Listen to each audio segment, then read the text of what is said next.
कल हम मेमोरी के बारे में पढ़ रहे थे। मेमोरी में हमने रैंडम एक्सेस मेमोरी यानी कि रैम के बारे में पढ़ लिया था।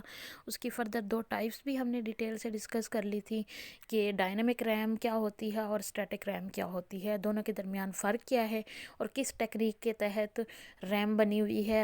रैम डायनामिक रैम के टेक्निक के तहत और स्टैटिक रैम की टेक्निक के तहत कैशे मेमोरी बनी हुई है। ठीक है, आज हम कैशे मेमोरी को डिटेल से देख लेते हैं और रोम की टाइप, जो दूसरी मेमोरी की टाइप है रोम यानी रीड ओनली मेमोरी, उसके बारे में पढ़ेंगे। पहले देख लो व्हाट इज़ कैशे मेमोरी। इसको कैश भी प्रोनाउंस किया जाता है और कैशे भी प्रोनाउंस किया जाता है, यानी कैश मेमोरी भी इसको कहते हैं। स्पेलिंग इसके होते हैं CACHE, यानी CH जो है वो SH की आवाज़ के साथ प्रोनाउंस होता है। Cache memory is a small and very fast memory. एक तो छोटी होती है, दूसरी स्मॉल होती है। It is design to speed up the transfer of data and instruction. जल्दी से रैम जो है वो थोड़ी स्लो होती है, जबकि रैम और CPU के दरमियान में जो एक मेमोरी होती है वो होती है कैश मेमोरी। कैश मेमोरी क्या करती है, ऐसा डाटा जो बार बार इस्तेमाल हो रहा है और उसको तेज़ी से CPU के पास ट्रांसफ़र करती है। रैम स्लो है जबकि CPU जो है वो बहुत फास्ट होता है, तो उनके दरमियान में जो एक कैश मेमोरी रखी जाती है ताकि दोनों के दरमियान में बैलेंस हो जाए और ऐसा डाटा अपने पास रखे जो बार बार फ्रिक्वेंटली यूज़ हो रहा है, और ऐसी इंस्ट्रक्शन अपने पास रखे ताकि उसको रैम के पास ना जाना पड़े, टाइम भी वेस्ट ना हो। और वो चूँकि रैम थोड़ी स्लो भी है और जबकि कैशे उसके मुकाबले में फ़ास्ट है, तो इस वजह से वो इसके अंदर ही फ्रिक्वेंटली जो यूज़ डाटा होता है वो रख दिया जाता है। रैम से फास्टर है और the data and instruction that are most frequently used, जो सबसे यानी रिसेंटली यूज़ हो रहा होगा या फ्रिक्वेंटली या बार बार इस्तेमाल हो रहा होगा, जो CPU बार बार CPU को उसकी ज़रूरत पड़ेगी, वो किस में स्टोर कर दिया जाता है, कैश मेमोरी में। The data and instruction are retrieved from RAM when CPU uses them to first time. पहली दफ़ा जब इस CPU ने इस्तेमाल करना है तब तो वो रैम से आएगा, लेकिन उसकी कॉपी किस में, एक कैश मेमोरी में स्टोर कर दी जाएगी। अगली दफ़ा जब उसको ज़रूरत पड़ेगी वो रैम के पास दोबारा नहीं जाएगा, बल्कि कहाँ से उठाएगा, वो डाटा और इंस्ट्रक्शन वो कैश मेमोरी से पहले देखेगा। अगर कैश में अवेलेबल नहीं है फिर तो वो जाके रैम से उठाएगा, लेकिन अगर वो कैश में अवेलेबल है उसको रैम के पास जाने की ज़रूरत ही पेश नहीं आएगी। If the required data is found there it is retrieved from cache memory instead of main memory, और ये CPU की वर्किंग को बढ़ाती है। ठीक है, उसके बाद सेकंड वन, दो जो रोम के टाइप हैं या रोम है, दूसरी टाइप की मेमोरी है, उसको रोम बोला जाता है। रोम से मुराद R से रीड, O से ओनली, M से memory, read only memory. Read only memory क्या है, जो कि ऐसी मेमोरी जिसके अंदर से डाटा रीड तो हो सकता है, उसके अंदर नया डाटा ऐड नहीं किया जा सकता। ये नॉन वोलाटाइल है। वोलाटाइल कल मैंने बताया था क्या होती है, वोलाटाइल होती है जिसमें से डाटा आर्जी तौर पे जब लाइट चली जाती है तो रिमूव हो जाता है, जबकि नॉन वोलाटाइल होती है जिसमें से डाटा रिमूव नहीं होता। इसके अंदर डाटा परमानेंटली स्टोर होता है, इसीलिए इसको रीड ओनली मेमोरी बोलते हैं। और ये आर्जी तौर पे इसमें डाटा नहीं होता बल्कि परमानेंट तौर पे स्टोर होता है। और दूसरा, इसके अंदर से सिर्फ डाटा की कॉपी रैम में जा सकती है, लेकिन इसके अंदर कोई नया डाटा ऐड नहीं किया जा सकता। ठीक है, the instruction in ROM prepare the computer for use. The instruction can only be read but can not be change और डिलीटेड। चेंज या डिलीट नहीं की जा सकती। It is not possible to write new information और instruction into the ROM, जो कि जैसा कि मैंने बताया, नई इंस्ट्रक्शन, नया डाटा इसके अंदर राइट नहीं किया जा सकता। ROM stores data and instruction permanently, ये भी मैं बता चुकी हूँ। जब पावर स्विच ऑफ हो जाती है तो डाटा इसका लॉस नहीं होता, पड़ा रहता है। इसी वजह से इसको नॉन वोलाटाइल मेमोरी बोला जाता है।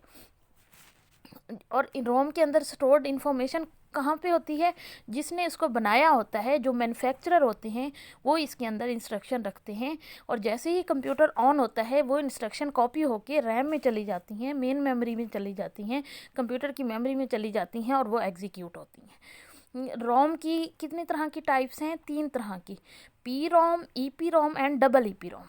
पी रोम, पी से प्रोग्रामेबल, रोम से वही रीड ऑनली मेमोरी, ऐसी मेमोरी जिसको प्रोग्राम किया जा सकता है।